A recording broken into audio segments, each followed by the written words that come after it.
Ինչ անել, եթե երեխան ձեր իրերը վերցնում է իր խաղերի համար։ Երեխաները ուզում են նմանվել մեծերին։ Նրանք ձգտում են ինքնուրույնության և անկախության։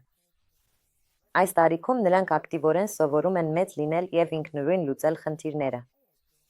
Իսկ մեծահասակները նրանց համար առաջին օրինակն են, որին կարելի է հետևել։ Ահա թե ինչու երեխաները խաղերի միջոցով ընդօրինակում են մեծահասակների վարքագիծը։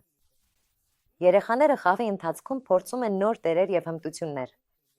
Օրինակ, խաղում են, թե ինչպես են աշխատում կամ նստած համակարգչի առաջ, սեղմում են ստեղները, խաղում են մայրիկ-դուստրիկ, ընդօրինակում են կենցաղը։ Նրանք խաղում են խանութ և փորձում են իրենց տարբեր տերերում։ Շատ հաճախ երեխաները վերցնում են մեծահասակների հագուստը և խաղի ընթացքում փորձում այն իրենց վրա։ Ինչպես վերաբերվել դրան։ Մի արգելեք երեխային ընդօրինակել ձեզ, բայց փորձեք դա անել անվտանգ ձևով։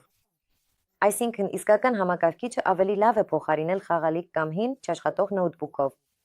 Խանութ խաղալու ժամանակ չօգտագործել իսկական փող և մետաղադրամներ, կամ գոնե խաղի մեջ չմտցնել մանր մետաղադրամներ։ Թույլ տվեք օգտագործել մեծահասակների հագուստ, բայց վերցնել միայն որոշակի իրեր, այսինքն այն, ինչը չեք ափսոսում։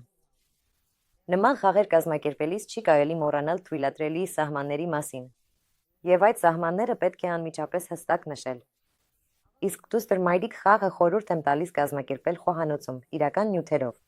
Իսկական կաթսաներ, սփունգեր, ջուր, սրբիչներ, մանկական գել և օջավ հիանալի միջոց է երեխային ծանոթացնելու կենցաղային գործերին։ Եվ շատ շուտով ձեր փոքրիկը կկարողանա օգնել ձեզ խոհանոցում և կենցաղում։